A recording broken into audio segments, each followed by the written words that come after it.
sanadihii ugu dambeeyay magaalada Muqdisho waa ay sii ballaaranaysay tirada dadkana waa ay kordhaysay iyo xasiloonida ammaanka darteedna waxaa ku soo kordhay xaafado cusub oo u dhisan habka halka xayndaab leh ee deegaanada casriga ah ee la jaan qaadaya qurba joogta Soomaaliya dib ugu soo laabanaya si ay u soo jiitaan arrinkan qiimaha guryaha ayaa u dhaxeeya 90,000 ilaa iyo 150,000 oo dollar wariyaha BBC-da Cali Nuur Salaad ayaa warbixintan Muqdisho inooga soo diray mashruucan oo ay ku kacayso lacag ka badan 10 milyan oo dollar ayaa ka mid ah dhismayaasha bedelaya muuqaalka caasimadda guryahan ayaa la filayaa in ay deegaan u noqdaan qurba joogta soo guryo noqonaya iyo sidoo kale dadka gudaha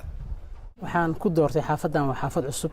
sidoo kale waxaan ku doortay guryo cusub design cusub quality guryaha aan arkay iyo area aan aad uga helaa kaabayaasha looga baahan yahay qalabka dhismaha oo aan Soomaaliya laga helaynin xilligan ayaa dheereynaya waqtiga iyo sidoo kale kharashka galaya waxa ka soo bilaada process-ku sidiisa marka hore qabtina haysatid dhulkii waxa ku soo xigay inaad design samaysid design-kaagaas inay shacabka ama dadka customer-kaaga ay ku qanci karaan waa nidaam cusub oo ku soo biiraya nolosha Muqdisho iyo sida ay magaaladu u fidayso balse qiimaha guryahan lagu iibinayo waa mid aad u sareeya marka loo eego dakhliga qofka Soomaaliga ah sidaa darteed dadku waxa ay ciirsadaan habab kale oo u sahlaya in ay guryahan iibsadaan bangiyada ayaa dowr muhiim ah ka ciyaaraya mashruucan macaamiishana u fududeynaya iibsiga guryahan runtii way kordhisay yani dadka markii oo qofkii maaragtay uu ogaado oo kale in gurigii bangiga u maalgelinayo oo qayb kamid ah oo reedkii oo maaragtay reedku uu yar yahay dadku way bateen numberka maaragtay guryaha gadanaya waa soo kordheen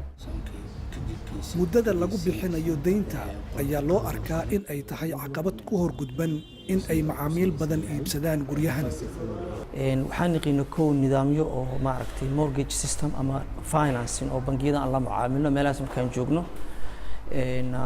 kuwaas marka waxayna siiyaan deyn muddadiisu ay ugu yar tahay 5 sano ama ilaa 30 sano ayaa lagu siinaa waqti oo xilli aad lacagtaas aad ku bixiso adigoo aan dareemin laakiin inta markii aan nimid ma aanan ka helin taas